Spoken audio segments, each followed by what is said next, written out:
Vanessa and I will be chatting, and we're going to learn a little bit about Vanessa and how she stays true to her brand. And we're going to share some of her lovely work, which is absolutely amazing. And then at the end, we're going to answer your questions. So if you have any questions at all, you can put them in the chat. Oh, we got someone from Florida. You can put them in the chat, or you can put them in the Q&A. The Q&A would be better, but really totally up to you. We'll try and capture them from both spots. So welcome. We really appreciate you spending 45 minutes to an hour with us today. And hopefully, well, I know you're going to find it interesting because Vanessa is absolutely interesting. Well, I hope you find it interesting. And, oh, you are, and talented.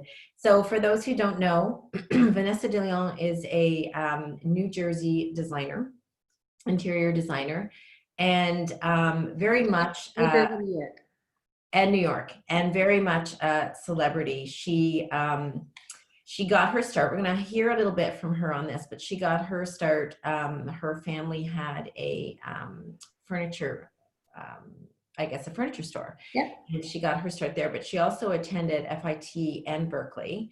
So a bit of an underachiever, it looks like. And then, you know, she'll tell the story from there, but she has had major success, not only in her, the many awards that she's won and, you know, the work that she's done. She's very well known in New York and New Jersey, not just for residential, but commercial and hospitality. We're going to show some of that work today. But also she is a celeb. So she has been on countless design shows, Restaurant Impossible, I think, Vanessa, yeah. And Generation Renovation, I think, $1 million home. $1 million listing design. $1 million listing. And then now I really want to hear about the cocoa and ice thing. So you have to fill us in on that. Sure. And so she, and also, you know, it doesn't stop there. Vanessa's also a wife and a mother, and she's just always on the go, super busy. And, you know, she does a lot philanthropically as well. I know that she has contributed for a few years to Holiday House, and we've been able to support Vanessa in that venture from time to time, so we're happy to do so. So welcome everyone. Thanks for joining us. And Vanessa, again, thank you for agreeing to be with us today. Thank you for having me. We would love to just hear a little bit about you, how you got your start, what inspired you to get into this industry in the first place. Sure. First of all, thank you, JF Fabrics. Thank you, everyone who is attending. I see there's 28 participants. I appreciate you taking the time out of your day to even sit here and hang out with us. So I always preface this by saying I hate talking about myself. So it's so much easier when someone talks about you, and then you can kind of nod away. But as designers, I think we all want to know how did she start, or how did, you know, what were her beginnings like? What were her trials and tribulations? So I'm here to speak about that, and also to see the trajectory of my career, right? So I started in my father's furniture business just because I was trying to get through college. So he said, if you work for my furniture store, I'll put you through college. My passion really was fashion. I went to FIT. I acquired an amazing internship that then became a job working at a big fashion house, and realized shortly thereafter that it was really like the movie The Devil Wears Prada. And to me, it was just a toxic environment. I'm about uplifting women and being supportive of women and not being catty, and helping people just get to a better place in their career. And I felt like the fashion world, it wasn't like that. Everyone wanted to get to the top, and they'll do whatever it took to, you know, whatever it takes to get there. So for me, it was a toxic environment. I decided to get out of fashion and go back to my father's furniture store full time. And when I was there, people would ask me, hey, can you come over? I want to do my window treatments. Oh, hey, I'm thinking of painting a wall. Can you come over? And it became like more of a consultation thing. And I said, this is interesting. So I would take the opportunity, because I had the clientele who were coming in to buy furniture, and I was designing furniture pieces for them. And I would go to their house, and then it was like, oh, I want to blow up a wall. I want to go that way. I want to go up. And I didn't even know what a load-bearing wall was at the time in my life. So I mean, I had to like learn, and I had to go back to school to sort of, and it was self-taught, because I truly believe creativity, you don't need an education to be creative, right? I think you need an education to understand the complexity of the construction end, and just the little nuances terms that you don't know. So I decided to go back to school. And when I was in school, I went back to Berkeley College, because then I had to pay for my school at that point. So I went to Berkeley College, and then realized when I was in school, I was behind the 8 ball. All my friends were graduating, and I was like, wait, I'm kind of starting over. And I just felt behind the 8 ball. And it's not a good feeling for a type A personality to feel that way. So I decided, you know what? I'm going to open up my LLC right when I was in college. So at the time, I don't even think there was such thing as LegalZoom, but I went on to a local attorney, and I was like, oh, I think I want to set up an LLC, which I didn't even know what LLC, S Corp, any of that stuff was at the time. So I opened up an LLC right when I was in college, and I was taking on clients. And from there, I was a candidate for The Apprentice season 2. I was obsessed with the show, The Apprentice season 1, and I was a candidate for season 2. And for me, I made it out of 500,000 contestants. They flew me out to Los Angeles, and I was like, wow, this is pretty amazing. And it was business related show. And I really believe that my business skills are sometimes a little better than even my design skills. And for right brain, left brain kind of mentality, it's hard to have the two. So I ended up going to Los Angeles, was there 7 days of testing, back and forth with Mark Burnett. I mean, like literally background checks, physical examinations, everything you could possibly think of, I did. So while I was there, the last day was the 7th day, and I met with Mark Burnett. We had a one-on-one interview with, the 4 other girls, but individually. And I did such a great job, and I left so confident. And I walked out of the room, I'm like, wow, I'm gonna be on the next Apprentice. And I get a knock on my door, and my PA at the time said, you didn't get the show. You didn't get to be on the show. And I was there 7 days. And I'm like, oh my gosh, how did this happen? So I came back, and I was obviously disappointed. And when I got back, Missy Elliott actually was at our furniture store, and she was looking to buy furniture for her manager who lived nearby. And I had the opportunity to work with her a little bit, and that kind of lifted my spirits. And then I had an assistant at the time. She's like, oh, you know that there's a show called Design Star. I just saw it for HGTV. You should submit. And I'm like, forget reality TV. It's all crap. I'm never doing that again. And I was like, you know what? I'll submit the Apprentice tape. I submitted the Apprentice tape. They called me shortly after. And they said, we love you on video, but it's all business related. And I was like, well, yeah, because it was for a business type of show, right? So they were like, we'd love to see design work. So I took another video, sent them the video, and lo and behold, I became the commercial for HGTV. So you have to kind of sign your life away when you release these videos. So I'm like, oh my gosh, they didn't even hire me for the show, or they didn't select me for the show, but I'm their commercial. So then I was completely bummed. A month goes by, and they're like, hey, congratulations, pack your bags, we're moving to the Upper East Side. And I'm like, wait a minute, there's no testing, there's no background checks, there's no physical examinations. Right. HGTV, NBC, totally different budgets. So I made it on HGTV, and I gotta tell you, that was a point of my life after I finished that show. I won the first challenge, was out at the 4th. But from there, it was the beginning of reality TV, 2005, 2006, when it was really popular, when it was coming, it was just at the forefront. And I was there.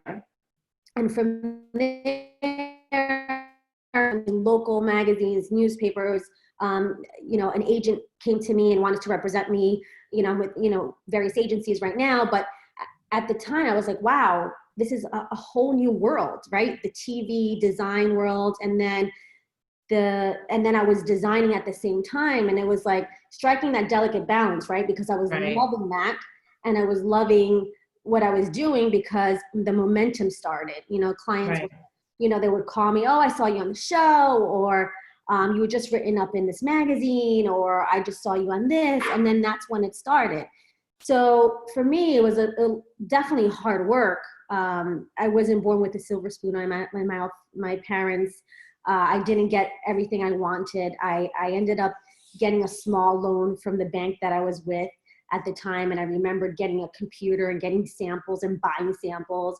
I'm like, I don't even remember the last time I brought samples, but that's how little I knew about the business, you know? So that was the beginning. So from there, I had an office, then became a couple of employees, and the next venture was, Restaurant Impossible for me. From Restaurant Impossible, that was an opening of the door for many commercial projects and many restaurant projects that I started on at the time. So it became like a snowball effect in that respect. But it was also the delivery and the amount of attention that I give my clients. So it's not just delegating with the staff and making it happen. It's really being there and really understanding your clients and listening to your clients.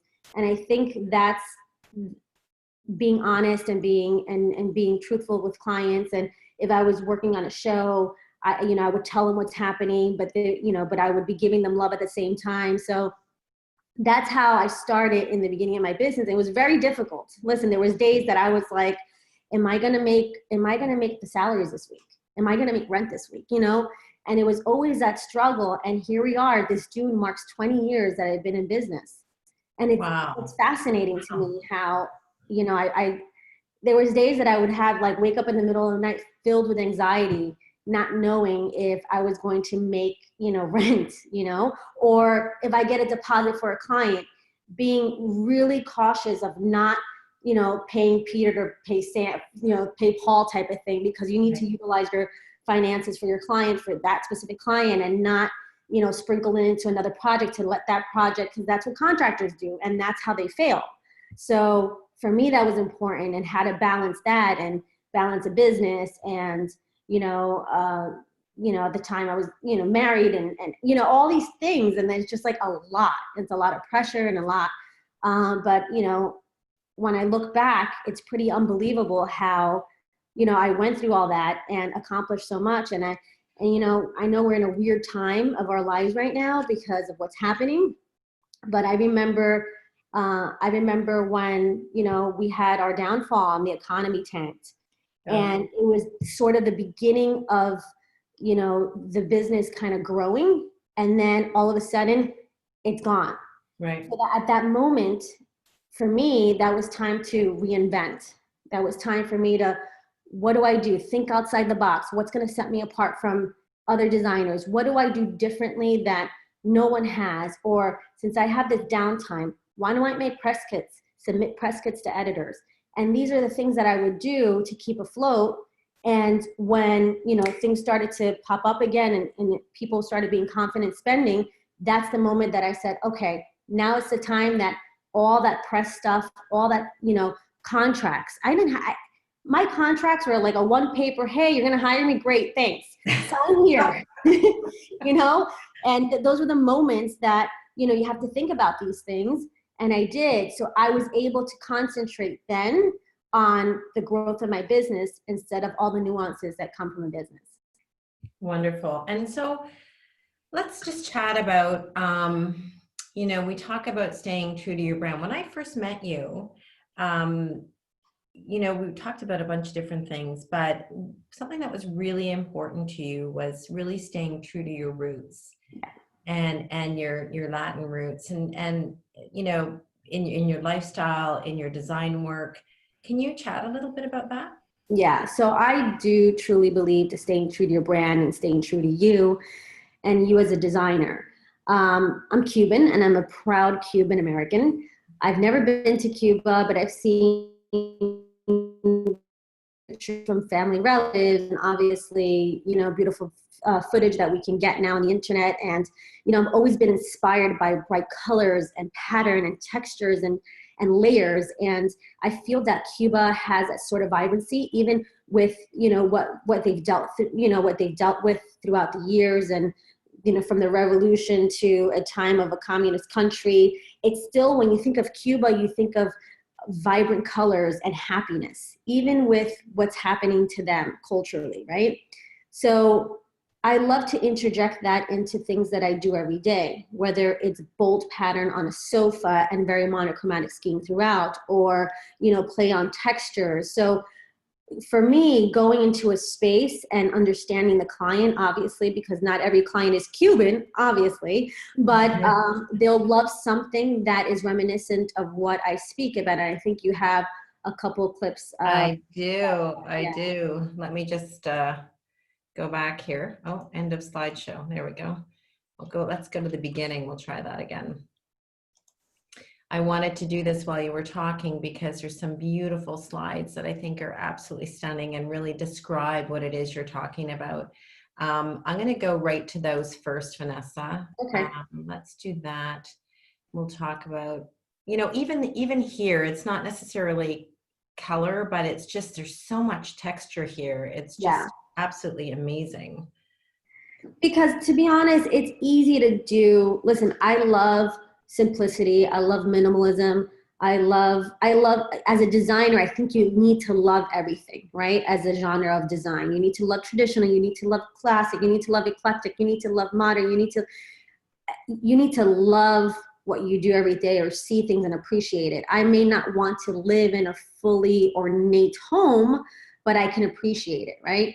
But for me, as a designer, I also need to be flexible and need to understand who the client is, right? So if the client is a young bachelor or a young couple that's really edgy, I'm obviously not going to put a ton of velvet fabrics everywhere and, you know, damask wallpaper on the wall. It has to speak to who lives there.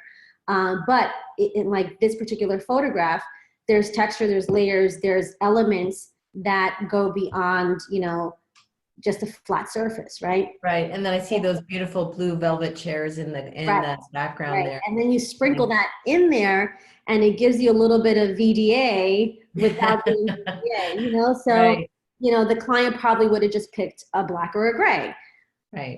Which that was this specific client's color scheme was just black and gray. So it was very hard to kind of introduce all the colors that I did, but I did it in textures, lacquered doors, matte finish on the walls, you know, lacquered end tables in this specific unit. This is a townhome. It's absolutely stunning. Here we did it with marbles and played with the black marble on the floor, raised platform. I did a little bit of bling, which was unexpected for this space. So there's little things that here and there you'll see as sort of that glam, or how I've coined a word called glamalistic. It's a fusion of glamour and minimalism. So it has a little bit of that, you know, glamorous undertone, but still very minimal and very modern in its approach.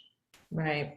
This space here kind of reminds me of what you were talking about with that really lush, kind of luxurious, saturated color. Yeah, so these are the jewel tones, which I love so much, you know, like the purples and the emeralds and still the grays and some plum colors. The jewel colors are always really beautiful, I mean, in any setting. This home is a massive center hall style house. So we have great rooms, 2 living rooms, 2 dining rooms, a family, you know, there's all these different rooms. In the back, there's like a game room. So I wanted this room to be playful, but yet still sophisticated and still be very reminiscent of what's happening outside, which is very traditional. Right. But still, if you notice the modern furniture, so it's that juxtaposition of that and having that balance. I think it's also very interesting and also strikes a really cool eye and really cool interest for the space. Yeah, it's absolutely beautiful. And, you know, I could have showed so many photos because you've done, I'll invite you to go check out Vanessa's website because, the photography and the work you've done is incredible. And even, you know, the work that you've done with the one room you did with the holiday house with the peacocks was absolutely outstanding. I didn't have a photo of that to share, but it was stunning and just full of color and really fun and playful. And and you know, to me, very Vanessa. Right. So how do you, in kind of staying true to your brand, how many people do you employ now? Total of 6. 6. So how do you ensure that they also stay true to your brand?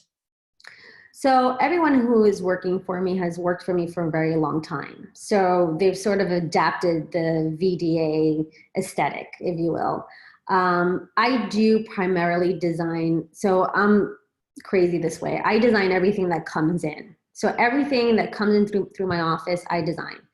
Then I'll give it to a designer to then sort of put all the pieces of the puzzle together, put the presentations together, put the Excel sheets together, make it, you know, ready for the client to look at and understand.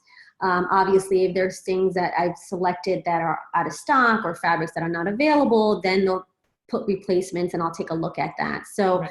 I kind of weed out the things that, you know, maybe I didn't like what they presented, and okay, this is a little bit more me, maybe a little bit more saturated in color, whatever it may be, and then we put the final presentation together. So everything that comes through the office is designed by me, and then the designers already know the style because they're working with it for so long, so they already Right. know. And there's, you know, I'm not scared to say, you know, I don't like something, but I have never been presented with something from my staff that I wouldn't like, or maybe, you know, like, oh, that sofa, that's too high of a back, I want it lower because I want you to be able to see the console behind it, whatever it is, you know. But I think they kind of think like me already. Right. Yeah. Right. I know so many designers, it's, you know, and I think just in business in general, it can be really difficult to, um, you know, not be swayed by sometimes, you know, a big contract or, you know, a big sale, um, that maybe sways you to go outside of what your brand is or who you are. What advice would you give to those people? So in the beginning of my career, I have to be honest, I took on any job that I could because I needed to make revenue and I needed to build a portfolio. So there was jobs that there are jobs that I really weren't proud of. I mean, I can sit here and show you pictures that I would never post, you know? So those projects to me, I did them because of necessity. I didn't do it because, you know, I was from a place of fear instead of a place of power, right? So I was fearful that I would never get a client. So any client that I would get, I would take the job and just kind of morph into that style. But now you come from a position of power and a position of, you know, they already know who you are and the proof is in the pudding. There's no need at this point to sort of do the dog and pony show anymore because they know who you are, right? Right. So I say if you're starting your career, you kind of have to do what you have to do in order to make a revenue stream.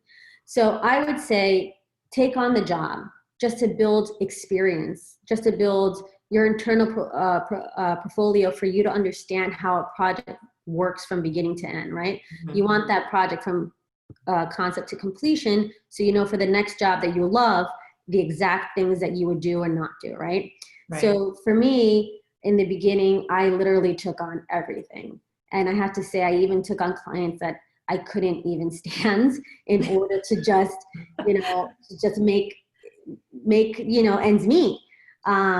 But, you know, staying true to yourself is also really important. So if there's something that you love, whether you are an industrialist, right? And all you want to do is like expose pipes and, you know, you want everything to look like it was made by hand. Why not have that element in a commercial project, right? Whether it's, you know, let's say the client, you know, has a glam aesthetic and that's so not you, but you were recommended to this person and you want to morph into their style because you want the job.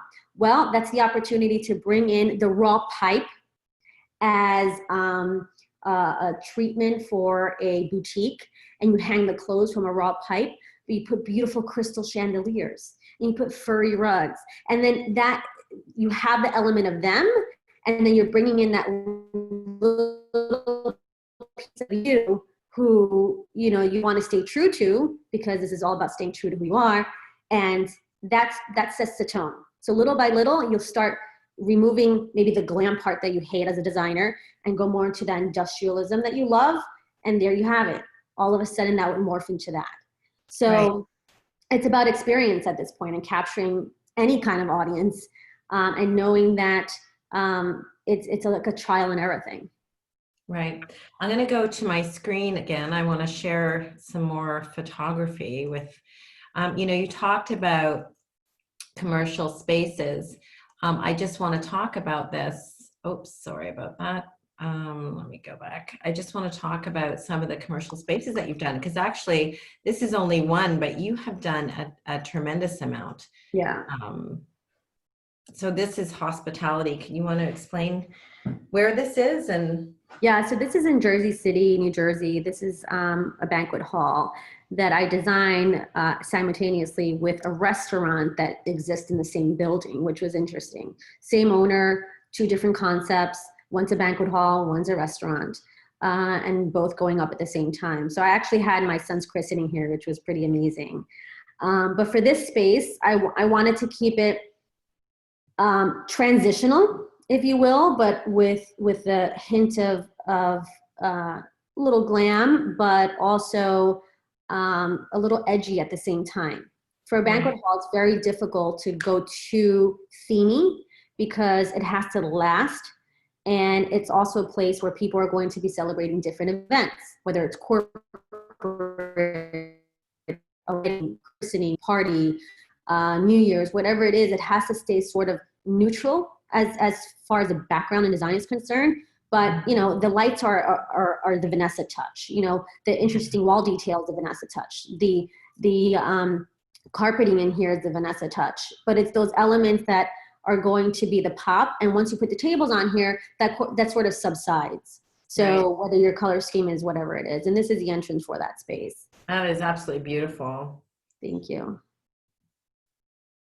So that this is, I guess, So this is part the of main that. bar. Yeah, just absolutely stunning. And now this is the restaurant? This is a restaurant. So it's kind of like a modern, modern take on gastropub, if you will. So this is the front reception when you walk in. And then I think you have a bar slide. Yeah. And then this is the bar, and then all the banquettes are within that space. Beautiful. So how do you go, you know, you start off, I guess, more in residential. How do you move? Because you have a tremendous amount of hospitality and commercial that you do as well. Yeah. Again, I feel like that started from Restaurant Impossible, I think, was sort of the start to the restaurant world. The restaurant world then sprinkles into, oh, you do restaurants, so then you could do like a boutique, right? That's kind of easy. So I actually love it. Right now we're 50-50. It's interesting how it became sort of like, oh yeah, we're doing a commercial project, like, you know, a one-off, to then, oh wow, we have a few of them. Oh my gosh, we're like, it's half and half of our business now. So it's interesting to see that develop, only because either A, projects have been recognizable, or B, people are frequenting these places and they're sitting in these places and they're like, wow, this is really beautiful. Who did this? And then it's like, oh, Vanessa DeLeon did that. Oh, wow, well, I'm actually designing I'm building a barber shop. Maybe she can look into that, so she can do a hair salon or a nail salon, you know? So it becomes Right. that. And I love it. I have to say, it's so much fun because you don't really have a client. You're almost building for yourself, right? Because the commercial owner either it's hospitality, it's a group of investors, or it's an owner who's building and he has no time to focus on the design, just get it done sort of thing, and present to me just so I can know what I'm buying. So you're kind of like your own client, which is kind of fun. Yeah, I guess so. Yeah, it sounds amazing. Now, I also have some slides I want to share with a really beautiful spot. And I think you told me it's in Saint Martin. Yeah. So you do a fair bit globally then. Yeah, so we've done St. Martin, Amsterdam, Los Angeles, Florida, the Hamptons. We're actually working on a fun project right now in Detroit. I think it is, where are we here? Right there. It's right there. So, whoops, go back up. Okay, so this stopped me dead in my tracks. This is absolutely beautiful. Thank you. So is this a private home? So this is a private home. It was my design team and an architect, a local architect from St. Martin, Cecile, that we put this project together for the homeowner slash client. It is his resident, but it is a villa. So when he's back home in New York, he does rent it out. As a matter of fact, Drake had one of his music videos here, which was a ton of fun to see in a music video. But it's a beautiful villa. I actually was fortunate enough to have my 40th birthday party there. Oh my gosh. Yeah, it was pretty amazing. So this is actually a pretty sensational table. This was made from one of my vendors, JM Lifestyle. They do concrete finishes, all different types of concrete stuff. This happens to be a huge table who then is laser jet underneath and then epoxied and then has an LED light that lights up the entire table with fiber optic lighting. Wow. LED, but fiber optics, yeah. And it changes color. So this changes colors with the colorway of the surroundings of the pool. So if it's Valentine's Day, you can make it red and the whole pool is red, so it coordinates with the table. That's amazing. Now, so that kind of begs the question, is there a minimum budget that you'll take on? You know, I've been flirting with the idea of doing minimums only because I never thought I would say this, but it's so interesting. I know a lot of designers can probably speak to this.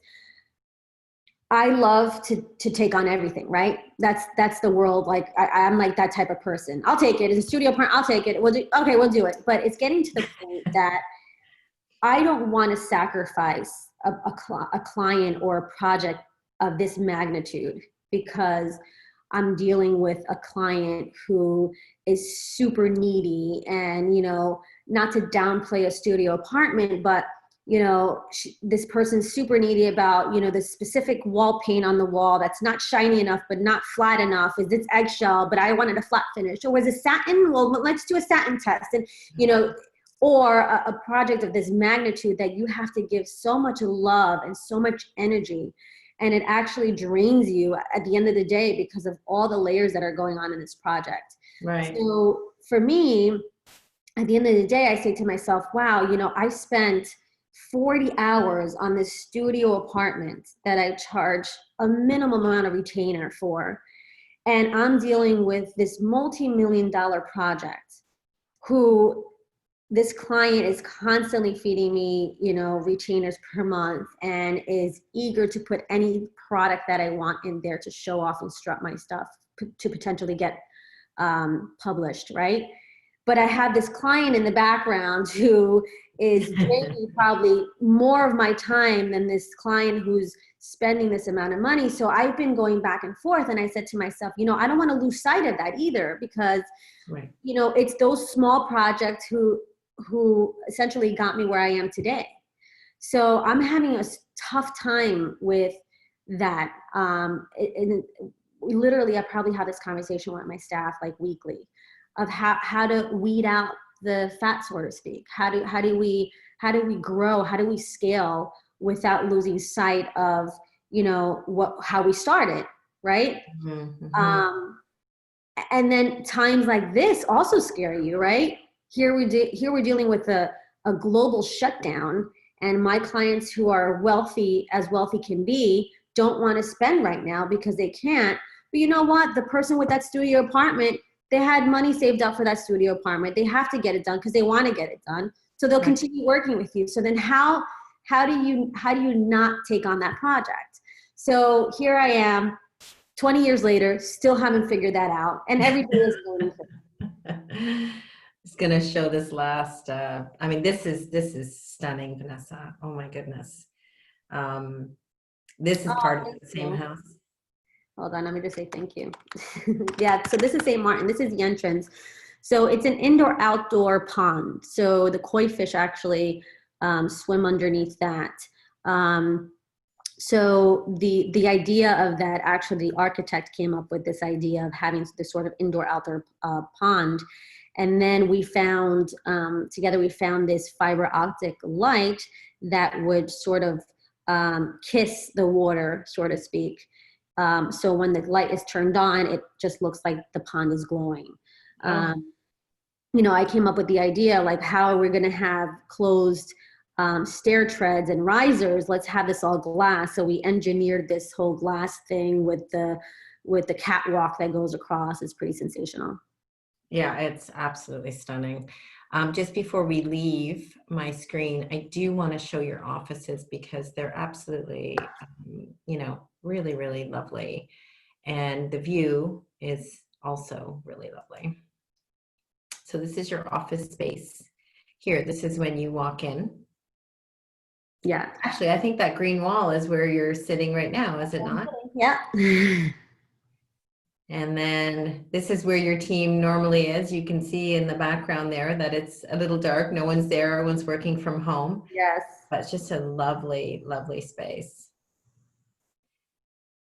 And then I really, I mean, I obviously have been there to visit you, but it's so nice to have this kind of island here, giving it that almost kind of homey feel to the office space. Yeah. So we actually, we sometimes cook and warm food. I didn't want a big hood in the middle of the space because I didn't want it to be such a, like a house feel. So it's a integrated duct that goes outside the house from the bottom of the cabinet outside the house.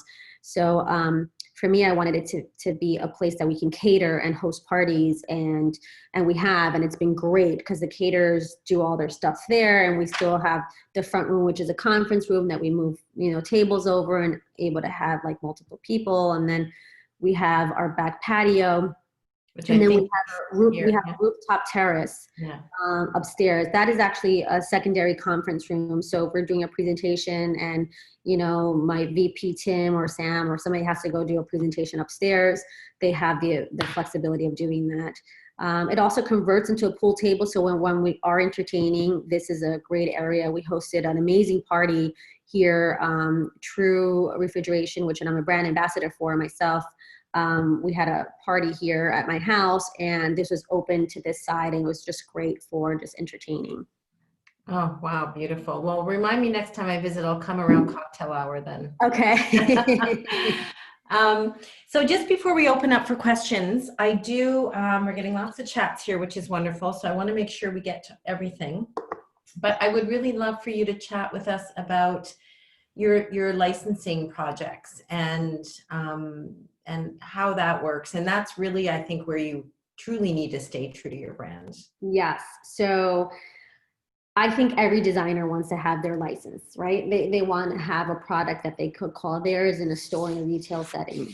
But there's so many of us, right? So when a company looks at you and they say, okay, let's take all these designers and we're gonna create a line, and we're gonna create a style board or a style for them to then put out and market for next season. What is it about this designer that represents who we are as a manufacturer, and who are they that also is going to fit into sort of our library, our brand deck, our brand book, or who we are, right? So a lot has to do with that, first and foremost. So not every manufacturer that you may have in your library represents who you are. So, you know, it's kind of like a marriage, and it has to, both parties have to agree that, you know, that they're going to mutually love each other and do the respectable thing as representing your brand. But at the same time, it has to represent who the manufacturer is and staying true to who you are. So that's also a very interesting world, because I love really crazy, extravagant things, but that's not mass market, right? I can't sell that to somebody in the Midwest that may have a very simple home, simple cottage, or a simple, you know, farm style house. Like, I can't sell them, you know, a crazy troughed crystal dining room table with marble bases that rises and goes up and down and lights up in the center. They don't understand that, you know? So at the end of the day, staying true to your brand is very difficult when you have to be mainstream.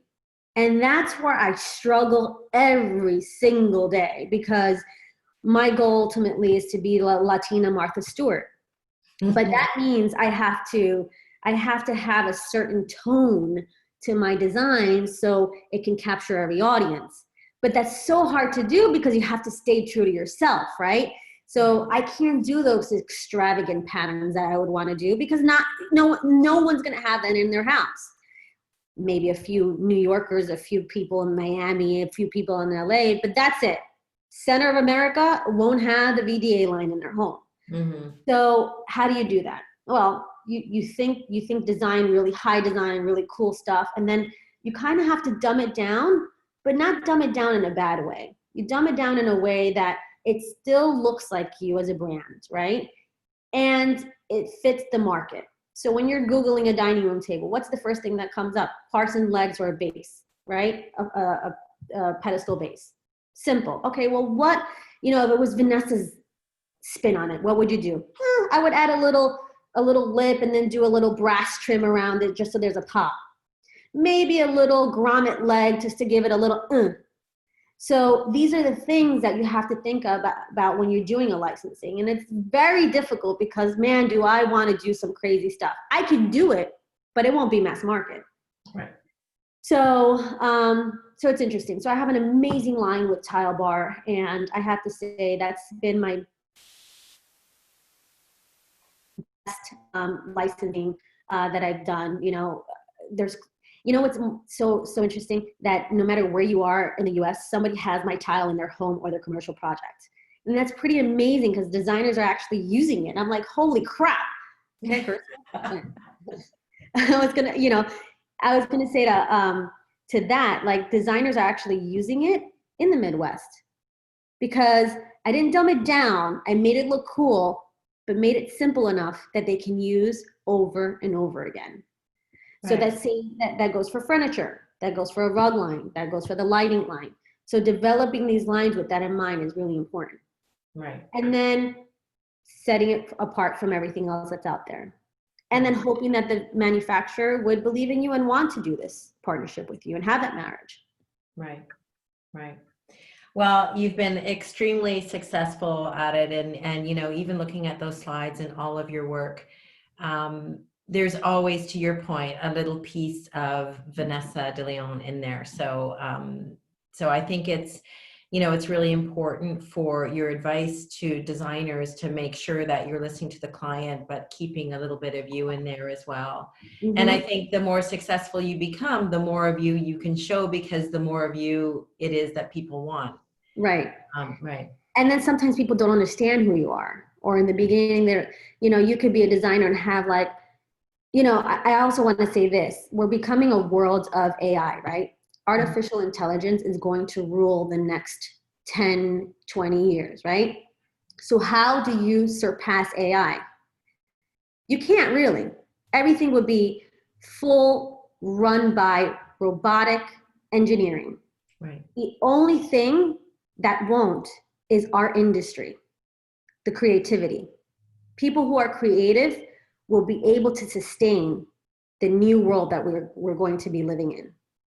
So for me, and for all the designers out there, we're at probably the best place we can be at, even though this world is very strange right now. But artificial intelligence can't replace creativity and will never replace creativity. So we have that going for us. Wow, that's really a great statement. And with that, I'm going to open it up for some questions. Okay, so I want to make sure that I get everybody. Okay, you saw this. Antonella says, beautiful space. She loves the jewel tones. Yeah, thank you. Vanessa, you're being so honest about your business. How do you balance your business and your personal life? Oh gosh, you may want to ask my husband that. So that's a struggle that is real. I want to say that I wake up early every day. I want to say I wake up at 5 a.m. and I get my workout in and, do all those things. But no, I'm human, and I stay in bed till 8 because I'm so tired, because I've been up, till 2 in the morning doing presentations. Or, you know, some days I do work out and I love working out. Some days I don't because there's no time because I've been designing all day, taking calls all day, and then I have to feed a baby, and then I don't have a nanny right now because of what's going on. So I've been juggling my son. My mom's helping me today so I can do this live stream. So there's no real way of balancing it all. I think it's just in your head, you just have to be like, just do it all, right? Just do it all, because I think of it like this: I'm healthy and I'm able. So if I'm healthy and able, I can do anything I want, right? Because it's always mind over matter. Mm-hmm. So I cook every night for my family. I take care of my son. I work. We have 32 projects going on right now. I work on all my projects. I call, I have phone calls with new leads. I deal with manufacturers, vendors, contractors, subcontractors. Every day I deal with the staff, I manage, I do my own accounting, I try to do it literally all because I'm healthy and able. So if you can just think like that, it's really mind over matter. And then once things get back to normal, I'm sure my gym routine would be set, because I used to do my gym routine at 6:30 with two of my girlfriends. We used to go to, a local gym, and we'll have, our workout, a cup of coffee, and then we're off to the races. So it's just a matter of mind over matter. And yeah, you're going to be tired, but drink an extra cup of coffee, just do it. That's great. So from Angela, she says, I'm interested to hear a little bit about how you charge for the luxury projects. So I am a firm believer, you charge for the luxury projects just like you would charge for a small 1-bedroom apartment. And the reason why I do that is because as a designer and as a human being and as like karma in the world, I do believe that no matter if your budget's $1,000 or $100 million, my fee should be the same for the $100 million client or whatever, the 10,000, let's be more realistic, the $10,000 client, right? So why is that? Number one, why should you charge more for the luxury high-end client if you're doing the same amount of work, right? Yes, the project's bigger. So obviously you're going to charge more because the project's bigger. It's not a 1-bedroom apartment. It's a 10-bedroom villa. So obviously there's going to be more to capture there because it's more spaces, but you're going to charge them. I like to charge them the same. Many designers do things differently, but I feel like why because they're wealthier do they have to spend more money, right? Right. What I'm doing is the same. If anything, I'm lucky to have such a project that I'm able to put like really amazing pieces that are very expensive that not everyone can buy. So if anything, I feel lucky that I'm able to do that job for them. So I charge the same. Right. Katie says she couldn't agree more. Angela said, this is wonderful. She loves your enthusiasm. You're very inspiring. Oh, thank you. Michelle is wondering what you think the most important key is to your success, other than the Starbucks cup in your hand. Other than caffeine, right? I think the most important tool for success or key for success is the triple D model that I've always sort of captured in my life, right? It's the drive, dedication, and discipline. Those ingredients, that's an amazing ingredients for success. To me, if you have drive, you can get to anywhere, no matter what your circumstance or no matter what you're in. Dedication to what you do, your craft, being dedicated and doing it day in, day out to make it happen. And drive, dedication, discipline, knowing that, you have to be there at a certain time and not being late for clients and, making sure you're getting through all your presentations and hitting all your key dates and under promise and over deliver. Those are the things that I sort of abide by. And also being, lately last few years, I've been a lot more spiritual than I've ever been in my life. I'm religious, I guess. I don't go to church, but I don't think I need to go to church to be religious, right? I feel like your inner you or whatever you do, I think spiritually being in a good place and and being honest and loyal and committed to your clients and to your profession and to your family and just being a good person, also you get paid 10 times moving forward in your life. So I do believe that spirituality has gotten me to where I am today. Wow.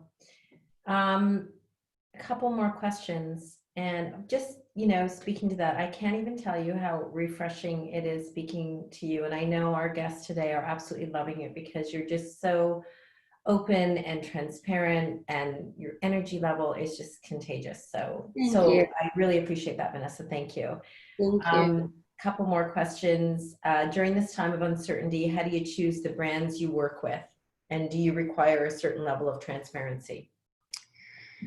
How do I choose the brands that I work with? I think it's a combination of everyone wants things yesterday. And unfortunately, that's the world we live in. It's this instant gratification that everyone wants. So I think products that are available are very important. I mean, hey, I would love to specify. I know when I go to Milan shows, like the pieces and the stuff and the art and the creations and it's so overwhelming of creativity that it just it gives me butterflies anytime I walk into these shows in Europe. But those are not realistic expectations as far as clients today, right? They don't want to wait 16 weeks for stuff. And it's sad unless we're building, right? Unless we're building, we have that time. We have the time to wait. But the clientele wants things yesterday, and you're not going to get the most unique products yesterday. So that's when you have to even be more creative. And how are you going to make the space not look like the project you just did, right? Because they're almost using the same manufacturers, the same thing. Okay, we know this company is going to take 4 to 6 weeks, so let's show them this manufacturer. But how are you going to also set yourself apart? It's all about the layering, the fabrics, the pillows, the texture, the wallpaper. How's that going to go with that pattern? Mixing it up so it looks unique, or it looks like that Milan piece that you wanted to do so bad. Or having a local manufacturer or mill worker and using that as inspiration and having this mill worker, build the products that you saw, not copy, but sort of emulate a little bit of the things that inspired me in Europe. Right. Right. And then I think I want to make sure I get all the questions here. George says, George, I think, I love your honesty and candid discussion, even with your success. I see a very humble and positive designer. It's refreshing. Thank you. So obviously, yeah. And then Carrie says, have you ever been part of a buying cooperative? A buying cooperative? Like a co-op space? I don't know. Actually, Carrie, can you just maybe give us a little more detail on that question, or a little more specific, because I don't think either one of us know. Unless it's maybe like a group of designers sharing the same resources. Oh, maybe. Yeah, probably. Listen, I think they're great. There's actually one in New York that I like so very much. I think it's a great way of starting for sure. I remember the days that I used to buy samples. There's some companies that in today's world, they can't afford to just make cuttings and samples for you. So you do have to buy them. And these sort of co-op spaces help you not obtain that financial expense because you're sharing it with multiple designers in one hub, which is interesting. It's a really unique way of thinking, and your rent's lower, you're sharing the same library. I actually frequent it a lot when I'm in the city just because I know the owners, and I think it's a really interesting take onto design, and it's kind of like a WeWork but for designers. And I think it's a great way of starting, especially if you don't want to commit to the big rents, or know financially where your business is going to scale or stay stagnant. I think it's a really good approach for sure. Right. Great. And then lastly, someone wants to know about the program you use to create your room sets and mock-ups for client presentations. So we do a combination of VizRender and Photoshop and Illustrator, and AutoCAD and Revit. So we do, depending on the project, if we don't have enough time, we'll do a combination of SketchUp. We use SketchUp and then layer on Photoshop, or we use VizRender, or that's how our projects look realistic. That's when we have more time. So depending on what the project is, there's different things that we use. Right, right. And Carrie said, yeah, that's correct. That's exactly what she was talking about with regard to the cooperative. She said that shipping costs are ridiculous to have things brought to Canada, especially right now, Carrie. Yeah. So Vanessa, thank you. Thank you. I'm going to ask you one final question. Is there anything that you feel is important before you leave today that designers should know, maybe particularly about this time? Now is the time. We're all home because we need to be, right? So here's the moment of, actually really quick, can everybody answer something really quick on if they can type this fast? Where are you most creative? Just write it down. I'm looking at the screen. Where is everybody most creative?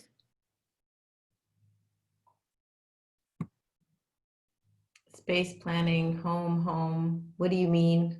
Where are you most creative? When you start thinking of design and thinking outside the box, where are you most creative? Out shopping.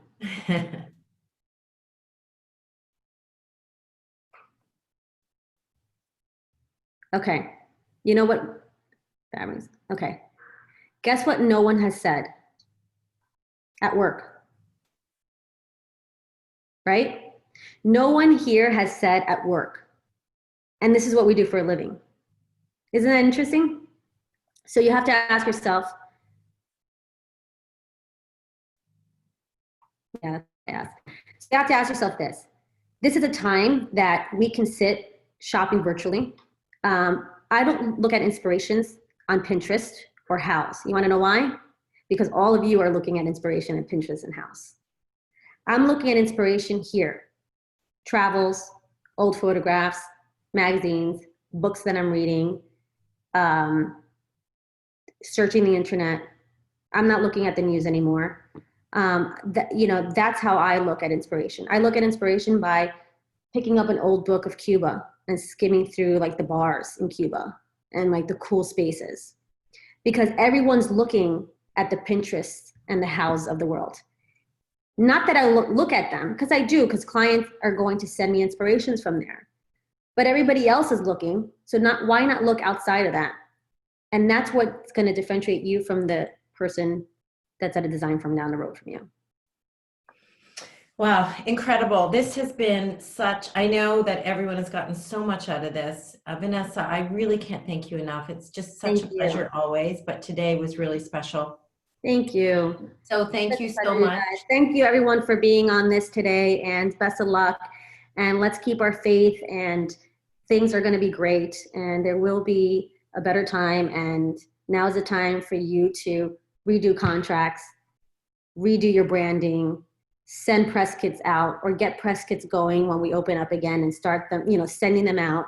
Start doing things that you would not do if you're working at an everyday grunt and everyday work. So think about that. Awesome.